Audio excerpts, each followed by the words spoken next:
Kapolres ataupun yang mewakili, kemudian para pengawas, para pakar, dewan pakar, alim ulama, cerdik pandai, tokoh masyarakat, tokoh adat yang besar tak dihimbau gelar, yang kecil tak disebut nama, para pejabat eselon 1, 2, dan 3, bapak kepala kantor, kepala dinas, kepala badan, baik berkepala maupun tak berkepala.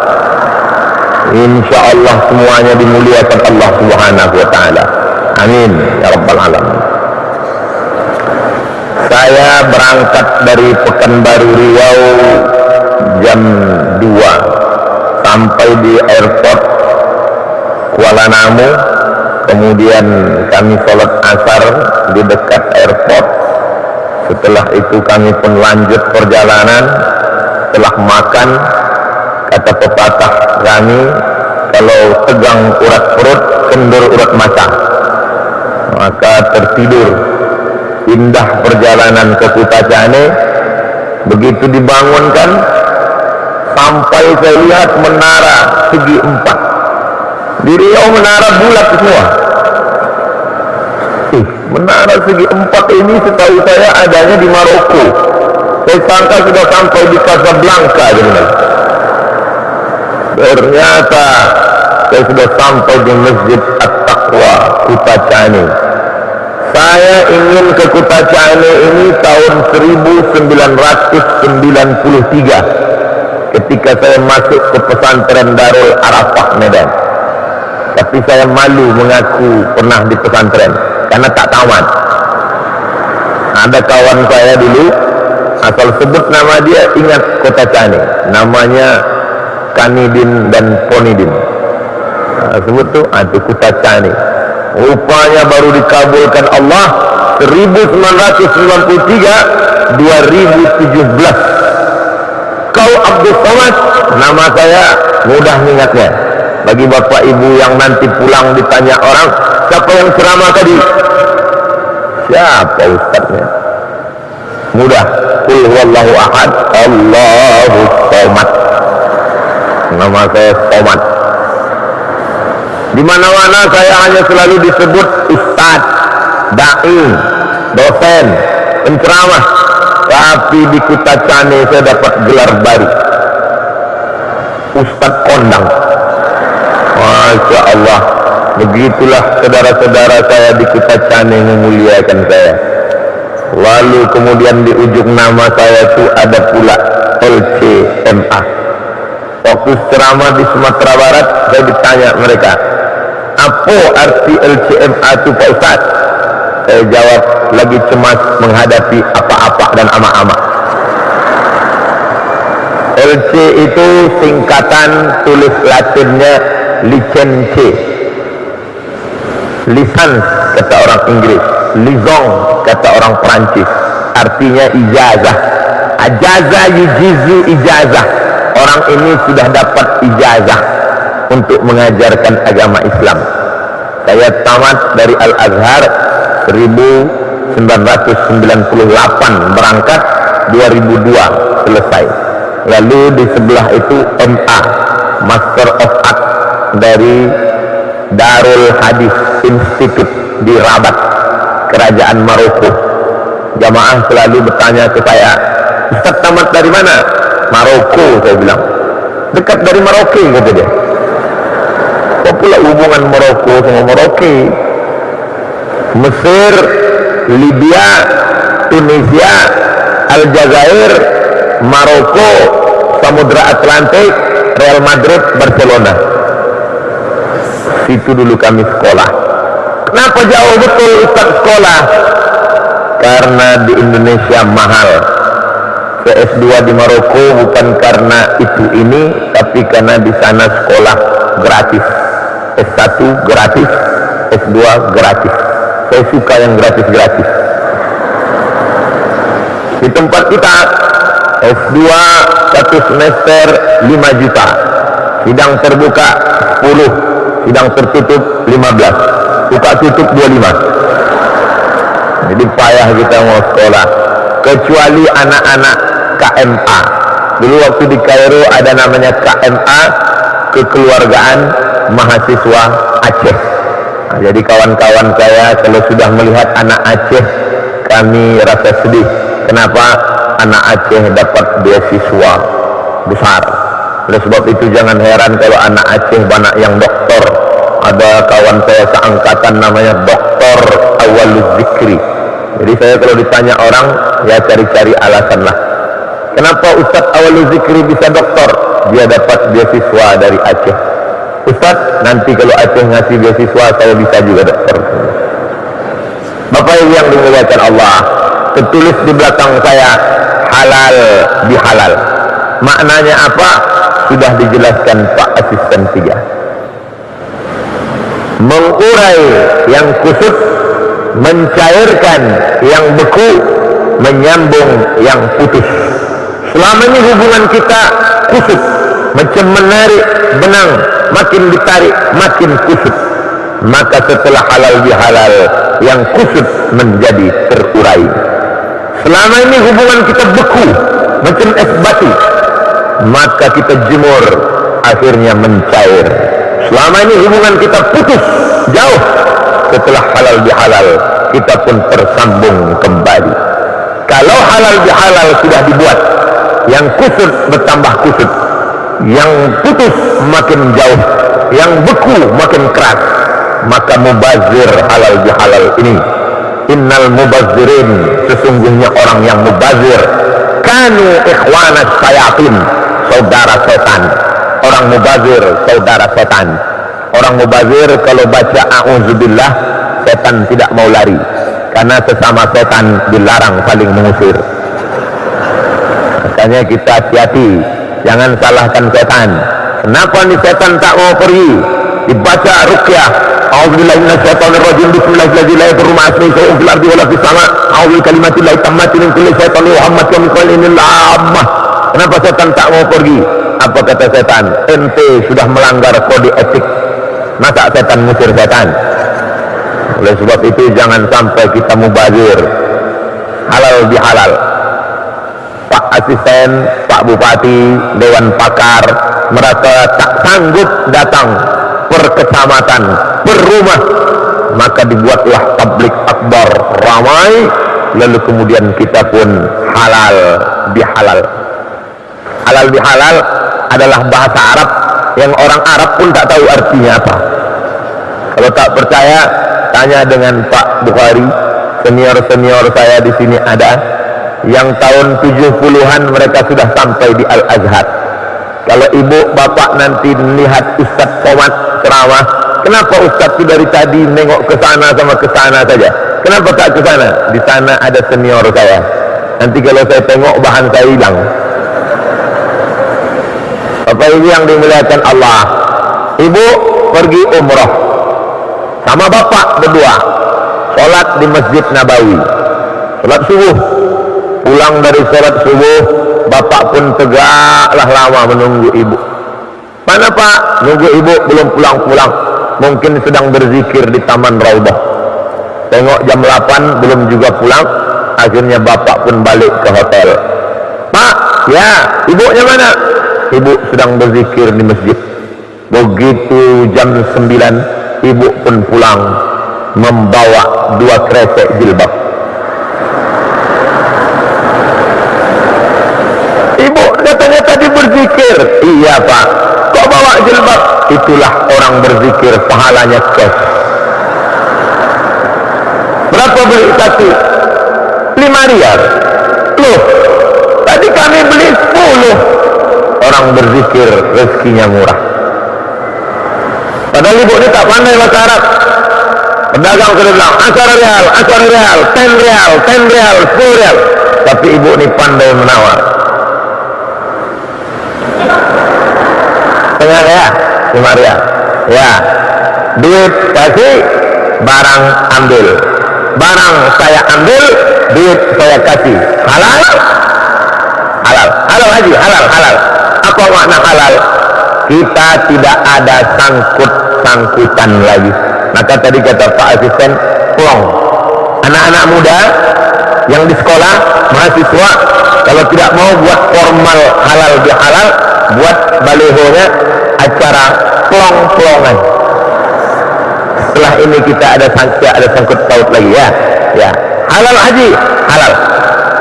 Itu di air minum kita ada tertulis halal. Apa artinya? Mau diminum ragi. Jangan-jangan ini dicampur dengan kencing kuda. Jangan-jangan campur ada narkoba. Maka setelah dilihat halal, kita pun plong, buka, minum. Bismillah, halal. Menikah, aku terima nikahnya dengan mahar seperangkat alat sholat dan kitab suci Al-Quran tak pernah dibuka sampai mati, tunai. Halal, halal. Tidak lagi ada sangkutan dalam hati kita. Maka setelah halal halal, Aceh Tenggara, plong, yang selama ini kusut terurai, yang selama ini beku mencair, yang selama ini putus tersambung. Kalau galah patah bisa disambung, kalau kaca retak bisa direkat, tapi kalau sudah hati patah, kemana obat hendak dicari? So sweet, gitulah jawabnya. Bapak Ibu yang dimuliakan Allah, maka jangan sampai hati kita ini rusak. Kalau sudah hati rusak, disambung balik dengan silaturahim. Isinya, casingnya, sampulnya halal dihalal, tapi isinya silaturahim. Silatu menempelkan, silatu mengeratkan, silatu merekatkan, silatu merapatkan. Rahim, maaf, rahim, kantong janin tempat anak dalam perut perempuan, itu rahim. Rahim bukan bahasa Melayu, rahim bukan bahasa Indonesia. Rahim dari Asmaul Husna. Apa kata Allah? Ana Rahman, aku Rahman. Saqatul rahim min ismi.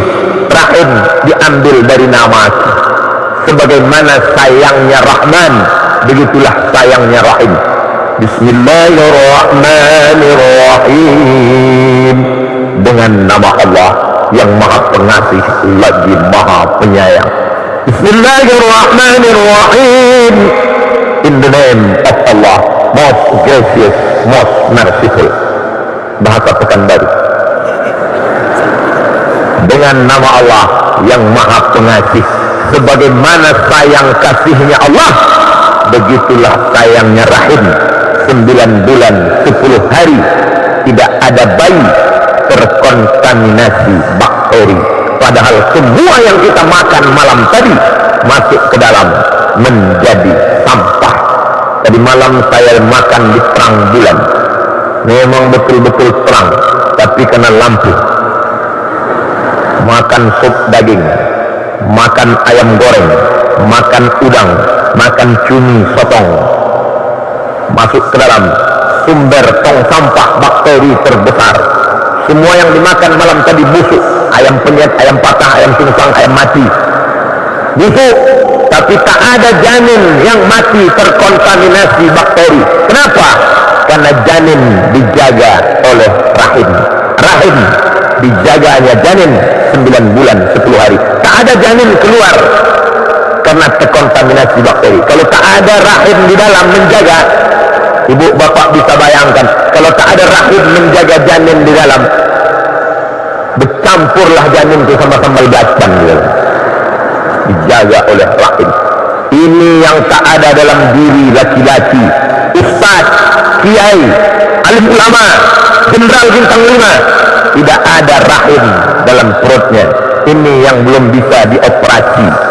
Wajah bisa dioperasi. Di Thailand banyak laki-laki macam perempuan, tapi rahim tak bisa. Makanya kalau perempuan sudah diponis rahimnya terbuang, menangis meleleh air mata.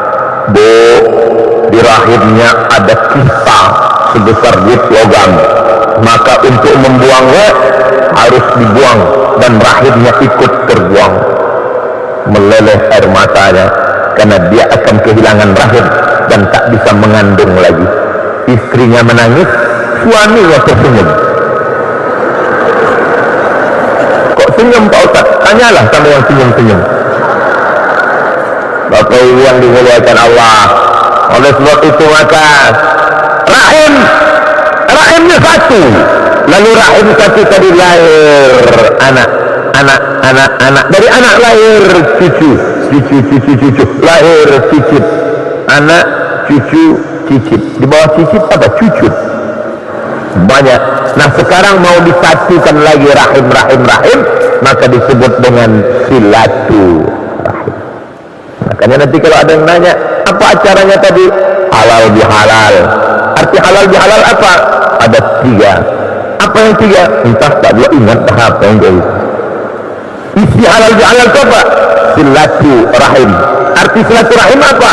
Menempelkan, menyatukan, mengeratkan, kembali menyambung tali silaturahim. Saya dari tadi malam salaman, begitu sampai di depan pintu salaman. Idza iltaqal muslimani, kalau ada 2 orang muslim jumpa, yaltaqiyani, bertatap muka, wa yatasafahani, jabat tangan. Tadi subuh saya salat kemari, selesai salaman semua. Tadi mau kemari, salaman lagi. Sampai di dalam, salaman dengan ustaz, salaman dengan Pak Dandim, salaman dengan Pak Asisten, salaman dengan Pak Ketua Kepala UPP. Nah, ini semuanya adalah salaman. Tapi laki-laki sama laki-laki, perempuan ada dinding pemisah antara kita. Nih tembok Berlin di tengah. Jadi kalau ada orang mengatakan apa itu halal bihalal, campur aduk laki-laki perempuan, kalian tak betul. Karena di Aceh Tenggara, di Masjid At-Taqwa Kucatani, laki-laki perempuan dipisah. Jangan ada tiang di antara kita. Kata sekuler liberal, tak mau mereka dipisah. Tapi di sini dipisah laki-laki dengan perempuan. Bapak tak bisa memandang ibu. Kalau mau pandang-pandanglah, nampak tiang. Ibu tak bisa memandang bapak, tapi semuanya memandang saya. Dan saya bisa memandang ibu, tapi tak terlalu jelas karena jauh. Saya tak bisa membedakan di mana anak gadis, mana nenek-nenek, sama aja semua. Bapak Ibu yang dimuliakan Allah Subhanahu wa taala, setelah bertatap muka, wajahnya cerah. La tahqiranna minal ma'rufi syai'a, jangan kau sepelekan perbuatan baik walaupun kecil. Apa perbuatan kecil tapi baik? Antul qiya akhaka biwajhin talqun, ketemu dengan saudaramu, wajahmu talqin, lepas. Tolak, lepas. Kalau jumpa sama orang, wajahnya lepas. Bagaimana wajah yang lepas? Orang barat menjelaskan wajah lepas. Bulat, titik 2 mata, ada hidung, ada huruf U. Tulis di bawah, keep smile, senyum. Agama Islam yang punya teori, non muslim yang mengajarkan. Tabassumika fi wajhi akhika sedekah, senyum ke wajah saudaramu sedekah. Ini jumpa sama orang, muka ditekuk macam jeruk purut ketiga gajah. Kalau senyum sama orang, tapi senyum ini ada orangnya, jangan senyum sendirian tepi jalan, tak ada lawannya. Setelah itu bersalaman, setelah itu ngobrol, cerita, apa kabar Pak, di mana Pekanbaru Ustaz di Pekanbarunya di mana? Di Panam. Di Panamnya di mana? Jalan Sukakarya. Oh di sini ya. Bertatap muka, bersalaman. Sekarang ini zaman kita ini sekarang zaman edan. Sudah tidak ada tatap muka, sudah tidak ada salam-salaman, semuanya diwakili oleh FB. Kamu datang kemarin halal bihalal ke rumah dia? Tidak. Kenapa? Sudah saya ucapkan maaf lahir batin minal aidin wal faizin. Datang kemarin anak dia nikah? Tidak. Terus gimana? Sudah saya wakilkan. Barakallahu lakum wa baraka alaikum wa jama'inakum. Ser. Selesai. Dulu kalau kita nunggu pesawat di airport, ngobrol. Assalamualaikum, waalaikumsalam. Dari mana? Dari Jakarta. Mau ke mana? Mau ke Pekanbaru. Mau ke mana? Mau ke Banda Aceh. Mau ke mana? Mau ke Takengon. Mau ke mana? Mau ke Kutacane. Sekarang la salam wala kalam. Ada ngobrol. Semua dengan dunianya masing-masing. Andai ada orang pingsan di sebelahnya, bukan dia tolong, dipoto pula. Ada orang pingsan di sebelah saya, Bagi yang kasihan tolong like and share. Amin, amin, amin, amin, amin. Ini yang mau diperangi oleh Masjid At-Taqwa Aceh Tenggara Upacani, mengatakan jangan terjebak pada itu semua. Share iklan pengajian silakan, share pengumuman tabligh akbar silakan, tapi rusak hubungan gara-gara ini jangan, karena dia tak bisa mewakili wajah kita. Kita sangka dia marah, rupanya dia sedang basa-basi, rupanya dia sedang tersenyum, rupanya dia sedang ingin menyambung tali silaturahim. Makanya salaman. Kalau orang paham makna salaman, dia salaman bola-balik. Dia udah salaman sekali, salaman 2 kali. Saya udah salaman 2 kali sama Pak Ustadz. Biar 10 kali kenapa? Tak masalah. Sebelum sholat salaman, setelah sholat salaman. Tadi saya sholat di sini. Selesai sholat, assalamualaikum warahmatullah, assalamualaikum warahmatullah. Yang sebelah saya ngajak salaman, saya salaman. Yang sebelah lagi salaman. Ustaz sholat, ya. Apa hukum sholat? Selesai sholat salaman. Kata Imam Nawawi, kalau sebelum sholat salaman, setelah sholatnya salaman, hukumnya mubah. Sebelum sholatnya belum salaman, setelah sholat baru salaman, namanya sunnah. Sebelum sholat dia tak ada salaman, selesai sholat baru salaman, namanya sunnah. Sebelum sholat sudah salaman, habis sholat salaman lagi, namanya mubah. Begitu kata Imam Nawawi dalam mazhab Syafi'i. Yang nggak boleh salaman itu bukan selesai sholat, sedang sholat. Tidak boleh. Allahu Akbar. Siapa Ustaz? Selesai sholat salaman ya tak apa-apa. Tapi ada pemisah. Li ayyuta'ina ala ra'si ahadikum, ditusukkan paku dari neraka ke kepala kamu. Khairun, lebih baik min antamussa yada mar'atin la tahillu lahu, lebih baik ditusukkan paku neraka ke kepalamu daripada kau sentuh tangan perempuan yang tak halal, yang tak mahram. Ini ceramah nih, nyampaikannya enak, tapi dalam prakteknya susah. Abdul Somad berapi-api menyampaikan, ditusukkan api neraka ke kepalamu lebih baik daripada kau sentuh tangan perempuan tak mahram. Diuji Allah Ta'ala. Ketika di kampus, saya sehari-hari mengajar di Fakultas Usuluddin, jurusan hadis, Universitas Islam Negeri Sultan Syarif Kasim Riau. Selesai 16 tatap muka, datang mahasiswi, Ustaz, mau disalam ingat ceramah, mau tak disalam mubazir. Dulu waktu masih muda, sebelum nikah, sekarang udah tua dah.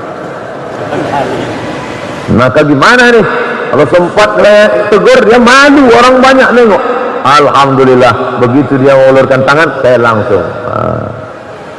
Ini tak pernah saya pelajari di Mesir, ini tak pernah saya pelajari di Maroko, ini saya dapat di Mahabharata. Cuman kadang kalau diundang di kantor dinas, di situ ada non muslim, nggak pernah ikut ngaji, dia tak tahu saya sudah gini, dia tetap gini. Dia kena ujung, apa boleh buat astagfirullah, astagfirullah rabbal baraya, astagfirullah minal khataya. Tadi saya dengar suara itu sayup-sayup ke jendela kamar masuk. Masya Allah, hebatnya suara majelis zikir di Kutacani. Saya pernah di salah satu masjid mendengar orang baca Quran, Bismillahirrahmanirrahim. Hebat. Begitu saya masuk ke masjid, tak ada orang. Apa tadi? Rupanya flash disk. Tapi di Masjid At-Taqwa subuh tadi saya dengar suara ngaji. Saya sangka, saya udah suuzon, alah paling-paling flash disk. Rupanya ada qorinya, ada imamnya, Al-Hafiz hafal Quran 30 juz. Anak bapak ibu usahakan, tak dapat 30 juz, juz 30 pun jadilah. Makanya subuh tadi kami sholat, Masya Allah, ghairil maghdubi alaihim waladdallin, amin. Bismillahirrahmanirrahim, alif lam mim, tanzilul kitab la raiba fihi min rabbil alamin. Sujud tilawah kami sujudkan. Nih, saya akan bawa cerita ini, bahwa saya sholat subuh Jumat di Masjid At-Taqwa Aceh Tenggara. Kami sujud tilawah, selesai itu kenalan dengan tuan imam, imam pertama, imam kedua, dua-duanya hafal Quran. Makanya mereka santai aja jadi imam. Pejam mata nampak 30 juz. Klik Al-Baqarah muncul, klik Al-Ma'idah muncul, klik Al-An'am muncul. Kita klik Al-Baqarah muncul sapi betina, klik An-Nisa datang gambar perempuan pakai jilbab, klik Al-Ma'idah error. Silaturahim setelah harmonis hubungan, barulah bisa membangun Aceh, Nanggro Aceh Darussalam, bil khusus Aceh Tenggara, bil khusus Kota Cane menjadi baldatun thayyibatun wa rabbun ghafur. Tak mungkin kita bangun kalau masih hati pontang panting, centang perenang, bintang pukang, tunggang langgang. Makanya setelah bersatu semua, barulah kita menatap masa depan, menjadikan negeri ini turun rahmat Allah subhanahu wa ta'ala. Saya sebetulnya kemarin ini bukan ceramah, karena apalagi mau diceramahi. Ceramah tentang syariat Islam, Aceh sudah duluan punya dinas syariah. Bicara masalah zakat, Aceh sudah duluan, zakatnya terbanyak.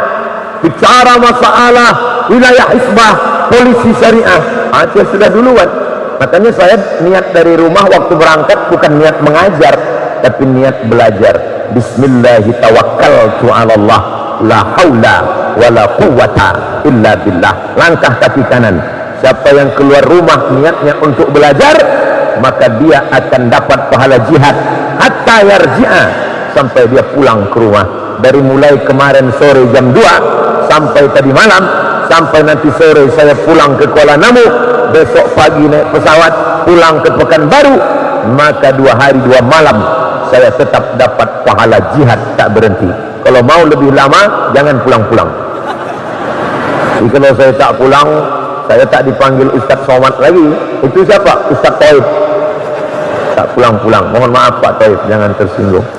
Bapak Ibu yang dimuliakan Allah subhanahu wa ta'ala, maka mengapa Aceh ini bisa menjadi negeri yang islami? Orang tidak terkejut. Saya sampai ke Darul Hadis Maroko, saya lihat perpustakaan, ada buku 2 jilid, tebalnya 2 kali Quran, tak menyamakan. Judulnya Rihlah Ibnu Battuta, Explorer Petualangan Ibnu Battuta. Ibnu Battuta dari Maroko naik perahu layar sampai ke Makkah. Di Makkah dia tawaf, sa'i dan umrah. Selesai tahallul dia lanjutkan ke India. Dari India dia bercerita, aku pun sampai ke sebuah negeri. Negeri itu bernama Sumatra. Sampai ke pucuk Sumatera di atas, aku masuk ke sebuah kerajaan. Sultannya memakai jubah, ahli fikihnya memakai jubah. Mereka menunggang gajah, disebutnya di situ. Sultan itu menunggang gajah dan naik kuda. Aku pun diberi jamuan makanan. Ibnu Battuta 7 abad yang lalu sudah sampai ke Aceh, bercerita tentang kerajaan Islam Aceh, Samudra Pasai, kerajaan Islam tertua di Nusantara. Oleh sebab itu, kalau ada orang melihat Aceh negeri yang islami, dia tak terkejut. Ulama-ulama kalau dibuka silsilah nasabnya, itu sampai ke mana? Ke Aceh. Sumatera Barat ada tradisi yang besar, yaitu namanya Basapa. Basapa itu bersafar. Hari Rabu terakhir di bulan Safar, mereka pergi ke Ulakan dekat Pariaman, mengunjungi kubur wali Allah bernama Syekh Burhanuddin Ulakan. Syekh Burhanuddin di mana dia belajar? Syekh Burhanuddin mengambil tarekat Sattariyah dari gurunya bernama Syekh Abdul Raub As-Singkili. Singkili artinya singkel dari Aceh. Orang yang pertama menerjemah Al-Quran. Al-Quran bahasa Arab, tak paham orang bahasa Arab, diterjemah terjemahan Al-Mustafid fi Ma'anil Quranil Majid. Quran Arab yang pertama diterjemah ke bahasa Melayu, penterjemahnya adalah Syekh Abdul Raub As-Singkili. Syekh Abdul Raub Singkil punya muridnya yang satu pergi ke Sumatera Barat, itulah dia Syekh Burhanuddin Ulakan. Yang satu lagi pergi ke Jawa Barat menjadi pengembang Islam di Jawa Barat, itulah dia Syekh Abdul Muhi. Syekh Abdul Muhi mengembangkan Islam di Jawa Barat, mengambil dari Syekh Abdul Raub Singkili. Yang satu lagi pergi ke Sulawesi, dia adalah Syekh Yusuf Al-Makassari Tajul Khalwati. Itu pun 3 silsilah nasab: Syekh Yusuf Al-Makassari, Syekh Abdul Raub As-Singkili, Syekh Abdul Muhi Pamijahan, Syekh Burhanuddin Ulakan. Semuanya mengambil dari Syekh Abdul Raub As-Singkili. Saya melihat buku emak saya kecil, Perukunan Melayu. Bapak Ibu yang sudah agak tua, umur 60-70, belajar sholatnya dari mana? Perukunan Melayu.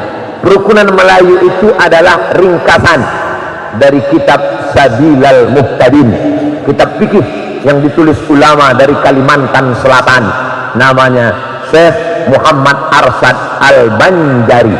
Al-Banjari orang Banjar, As-Singkili orang Singkel, Al-Kutacaning Kutacan. Ada namanya ulama Syekh Muhammad Arsad Al-Banjari, menulis kitab fikih namanya Sabilal Muhtadin. Sabilal Muhtadin, orang Banjar Kalimantan Selatan sangat cinta kepada Syekh Muhammad Arsad Al-Banjari, maka dibangun satu masjid besar, nama masjid itu Masjid Sabilal Muhtadin. Tapi banyak orang keliru. Syekh Muhammad Arsad Al-Banjari menulis Sabilal Muhtadin itu adalah kitab sarah, penjelasan. Kitab induk intinya apa? Intinya adalah kitab Siratal Mustaqim yang ditulis oleh Syekh Nuruddin Ar-Raniri, ulama Aceh, yang namanya diabadikan menjadi UIN, IAIN Ar-Raniri, yang berubah menjadi UIN Ar-Raniri. Maka berbicara Islam adalah berbicara Aceh, dan Aceh adalah Islam, simbol kejayaan Islam. Sebelum Nabi Muhammad lahir, orang Mesir sudah datang ke Aceh. Orang Mesir ke Aceh mau ngapain? Dia mau mencari ada satu batang pokok kayu, kalau dipotong keluar getahnya, dan getahnya itu namanya kamper. Getah kamper itu mereka bawa untuk mengawetkan mayat. Mayat kalau dikasih kamper maka tidak akan dimakan cacing. Kamper itu adalah kapur, dan kapur yang paling tua di dunia kita menyebutnya kapur Barus.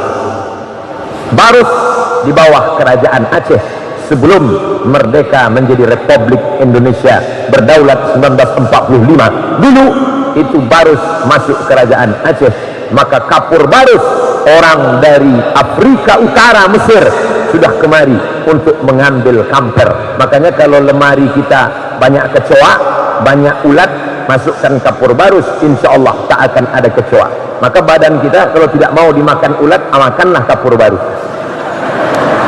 Bapak Ibu yang dimuliakan Allah Subhanahu wa Ta'ala, menjadi orang Aceh adalah kebanggaan. Terlepas dari sukunya, tapi dia sudah menjadi wilayah kekuasaan, kebanggaan luar biasa. Dari mana?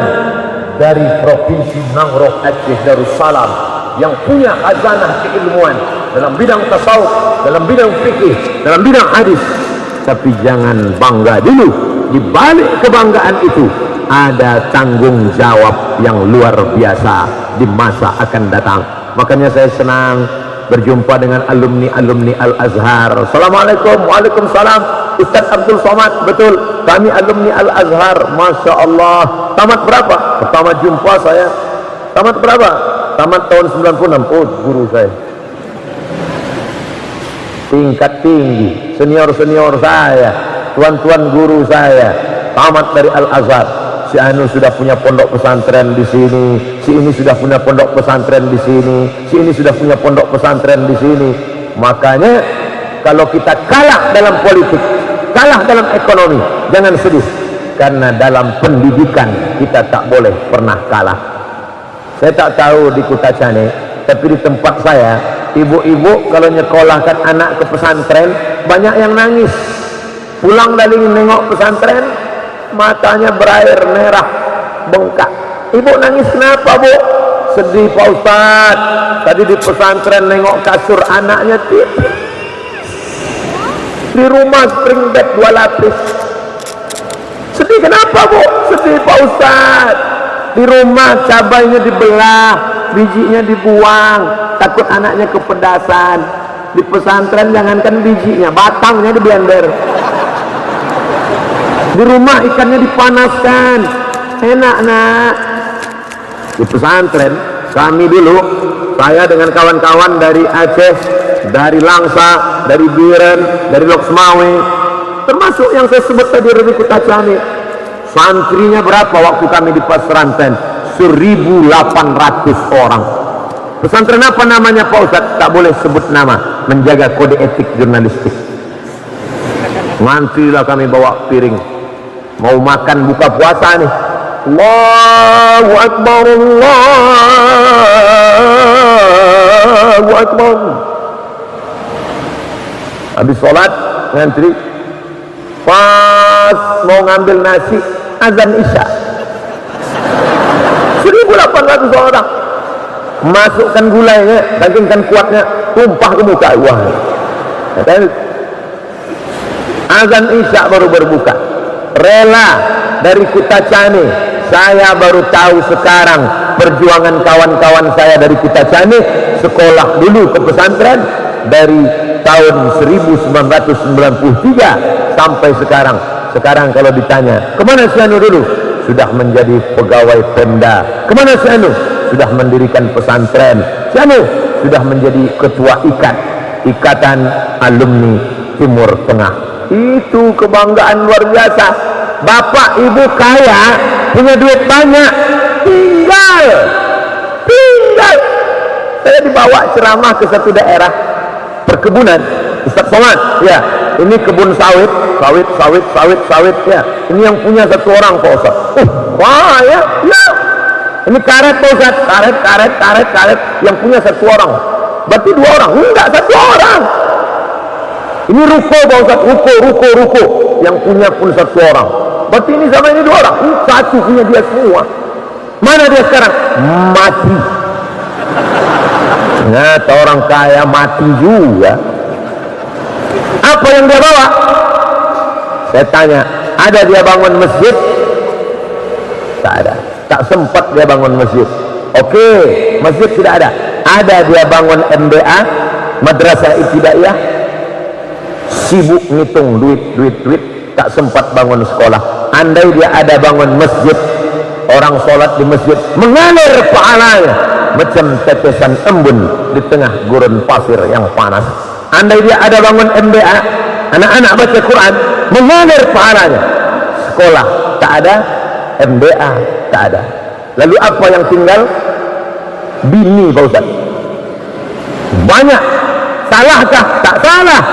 Tapi kalau sempat mendidik anak, ada anaknya jadi ulama, ada anaknya jadi bupati yang membangun masjid Islamic Center, ada anaknya yang jadi anggota dewan memperjuangkan Pemda Syariah, ada anaknya yang jadi orang kaya yang menyekolahkan anak yatim.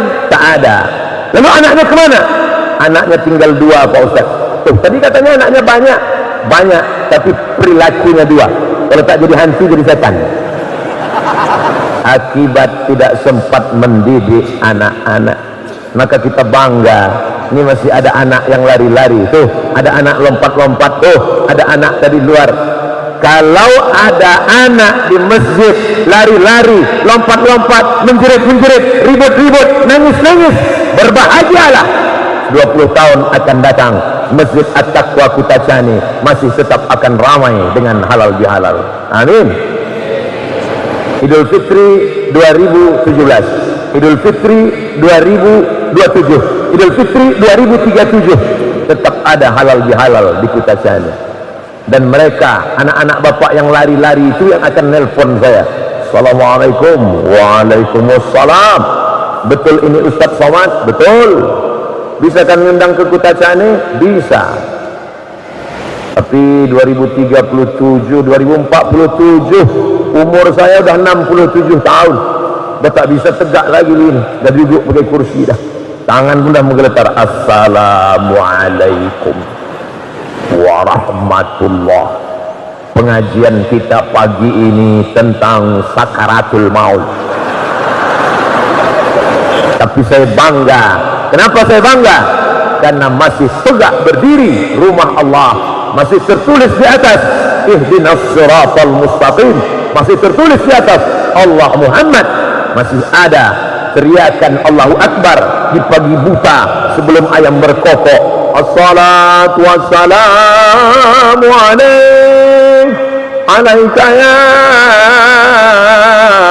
man. Jangan bangga dengan masjid yang besar, karena dulu Nun di sana Andalusia, masjid besar disebut dengan Al-Hamra. Hamra artinya ahmar, ahmar artinya merah. Kenapa disebut merah? Karena dibuat dari batu granit yang merah, cantik, menyala. Tapi apa yang terjadi 7 abad setelah itu, masjid itu sekarang berubah menjadi katedral. Jangan salahkan orang, jangan salahkan orang, salahkan diri kita. Kenapa tak kita jaga masjid kita sampai akhirnya Islam lemah, sakit, rapuh, tua. Datang seorang perempuan bernama Ratu Isabella. Ratu Isabella memaksa kau mesti pindah agama atau out. Makanya jangan nyanyikan lagu Isabella. Ini acara lagu ulang tahun Isabella. Dia tak tahu. Isabella tahu kamu siapa? Enggak. Itulah yang paling kejam dulu, membunuh orang Islam, masa lalu yang hitam. Lalu kemudian orang Islam yang dipaksa murtad itu dipasangkan topi panjang kerucut ke atas. Siapa saja orang Islam yang murtad, nauzubillah, diambil topi panjang ke atas, pasang kerucut ke atas. Namanya San Benito. Itulah yang sekarang dipakaikan ibu-ibu untuk anaknya. Happy birthday to you. Jangan pasangkan topi tajam ke kepala anak-anak kita, karena kita tak tahu sejarahnya. Jangan tiup-tiup lilin, karena sedang ikut tradisi orang Majusi. Orang Majusi kalau berdoa tiup api, sembah api. Nah, minta untuk setahun ke depan ya, pejamkan mata. Apa doamu di masa akan datang? Minta apa tadi? Laptop. Bulan depan istrinya pula ulang tahun. Apa tadi? Tas kulit. Bulan depan suaminya pula ulang tahun. Apa tadi? Ada deh. Bapak Ibu yang dimuliakan Allah, dengan segala macam posenya, berpose ulang tahun, macam-macam pose, istri orang ditonton suami orang, anak gadis orang ditonton anak lajang orang, macam-macam. Ini kok bisa begini, ini umat Islam. Kami pengajian rame-rame Pak Ustaz, oke, untuk syiar tak masalah, tablik akbar, yasinan akbar, baca zikir akbar, tak masalah. Tapi mempertontonkan aurat, saya bangga. Di mana-mana cerita tentang Aceh saya bawa. Di Aceh kan jangan macam-macam. Aceh ada perda namanya, dilarang duduk ngangkang.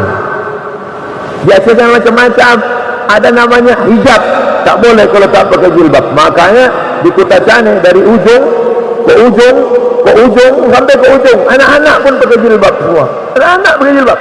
Jadi saya heran, itu kok tak pakai jilbab? Rupanya anak kecil laki-laki di bawah emaknya. Mau pakai jilbab.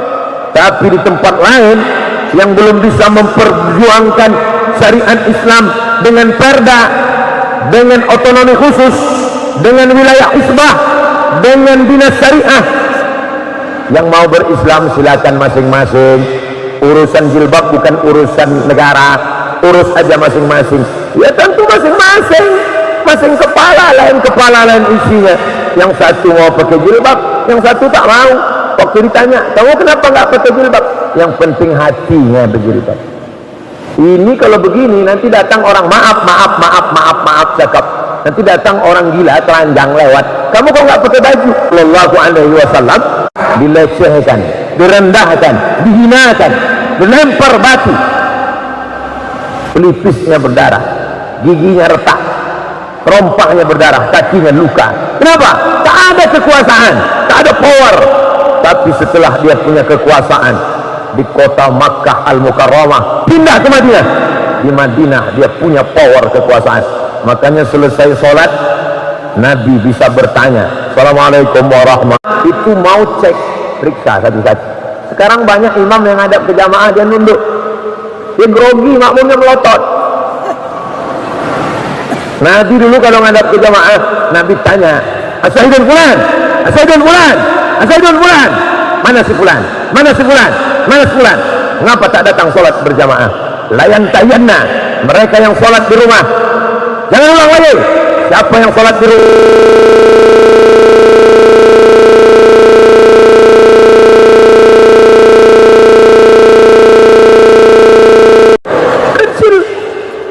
Kecil ujung kaki, lejeng namanya.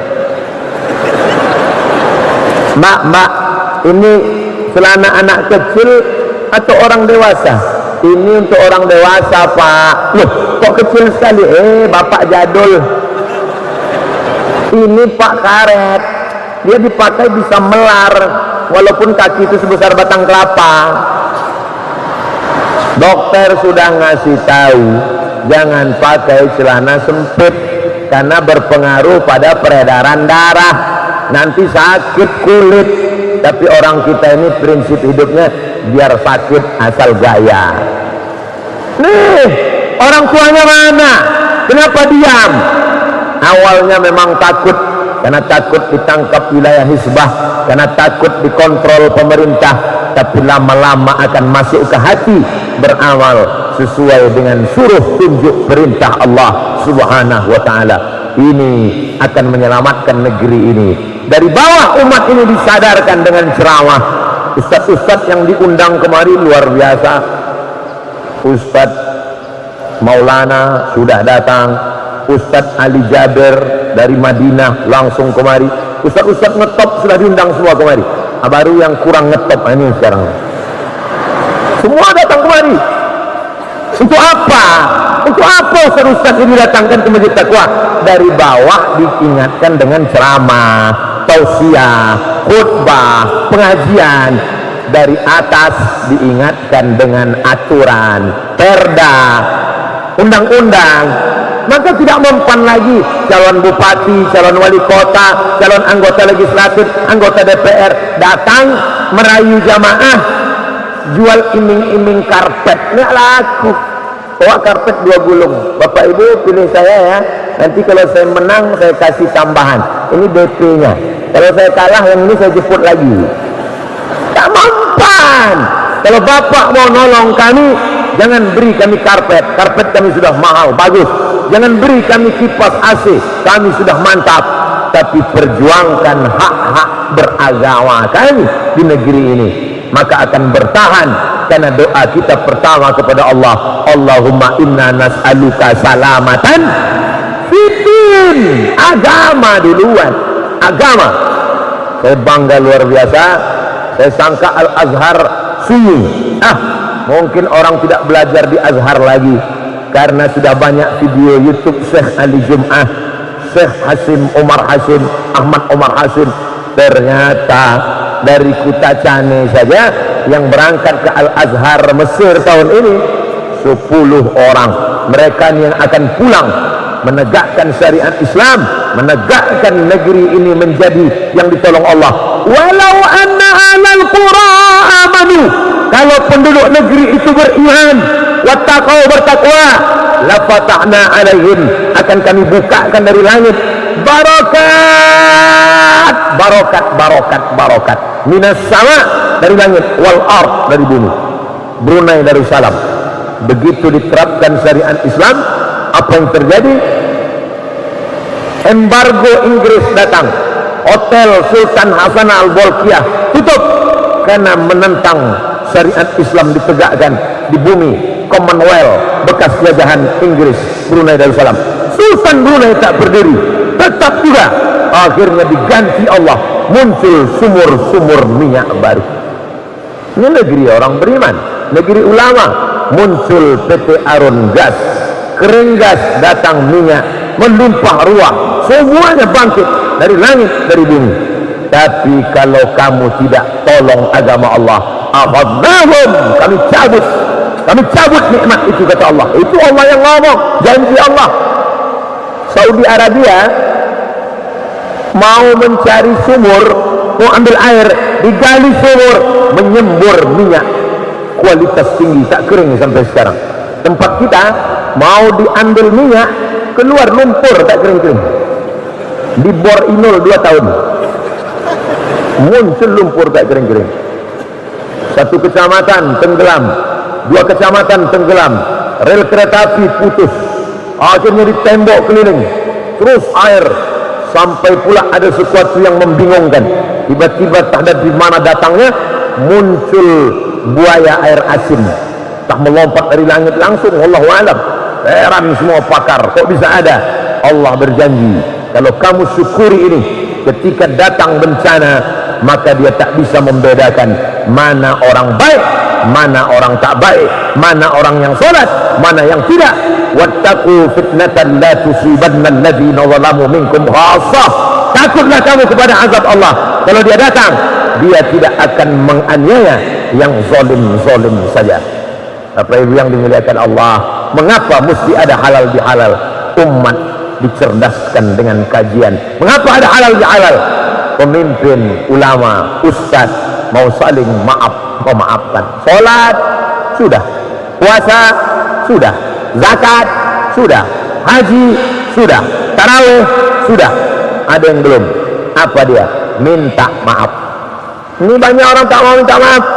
Dia sangka dia bisa masuk surga karena sholatnya banyak, karena puasanya banyak, karena bangun masjid, karena sekolah MBA. Jangan kau sangka kau masuk surga karena amalmu yang banyak itu. Ini yang dikatakan Nabi, ya'ti yaumal qiyamah, ada orang nanti datang pada hari kiamat, disolatin, sholatnya banyak, wasiyamin, puasanya banyak, wazakatin, zakatnya banyak, setinggi bukit Uhud, sholat, zakat, puasa, haji. Tapi ternyata qad satama hadza, mencaci maki si fulan, wa akala mala hadza, memakan harta si fulan, wa safaka dama hadza, menumpahkan darah si fulan, wa qazafa hadza, menuduh si fulan, memakan titik peluh keringat tukang panen, tidak membayar gaji tukang gosok, menunda pembayaran tukang masak. Kau akan menang di dunia karena kau punya duit banyak, kau sewa pengacara, kau bayar Ruhut Sitompul dan Hotman Paris Hutapea. Tapi di sana nanti bagaimana? Ukhizat hasanatuhu, ambil puasanya, berikan pada orang dia aniaya, ambil hajinya, berikan pada orang dia zalimi, ambil zakatnya, berikan pada orang yang dia dulu cakap kasar. Banyak hasanatuhu, amal setinggi bukit Uhud habis. Walam yuqadha alaih, yang ngantri masih panjang.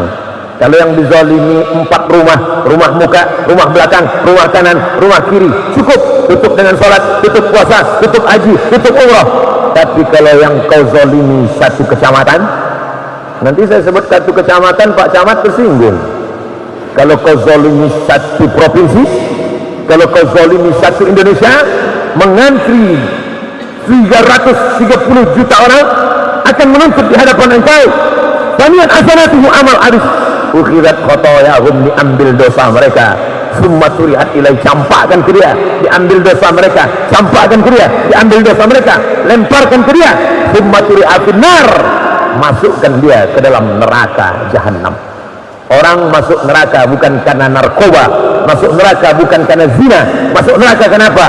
Karena sombong, tak mau minta maaf. Tadi Pak Asisten, apa kata Pak Asisten? Minal aidin wal faizin, mohon maaf zahir dan batin. Kenapa? Karena dengan maaf, plong-plongan, halal bihalal, habis ini tak lagi ada sangkut paut dalam hati, lepas. Tapi hutang tak lunas. Jangan udah halal bihalal lunas. Mana dalilnya? Kenapa Idul Fitri mesti minta maaf? Tidak ada dalil Idul Fitri mesti minta maaf. Minta maaf kapan saja, unlimited edition, terbuka sepanjang tahun. Lalu Ustaz, kenapa minta maaf pas Idul Fitri? Saya minta maaf pas Idul Fitri karena waktu Idul Fitri hati orang beriman sedang hancur, sedang rapuh seperti agar-agar. Maka pada saat itu kita pun minta maaf sama dia. Allahu Akbar, Allahu Akbar, Allahu Akbar, la ilaha illallah. Pada saat nampak dia sedang menangis, mas, mohon maaf ya, ayah. Yang belum, udah selesai. Yang 3 juta kemarin,